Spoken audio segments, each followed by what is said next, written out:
different Hello. spectra, they might have some different data, different observable characteristics that will set them apart.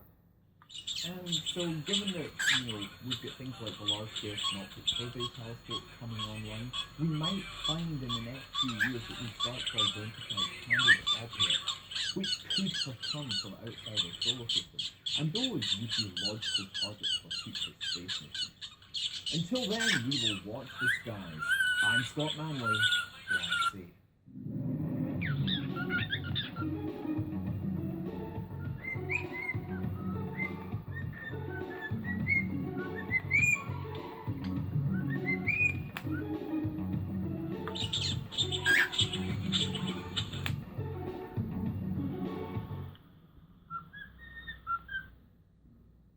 You're a clever boy, aren't you?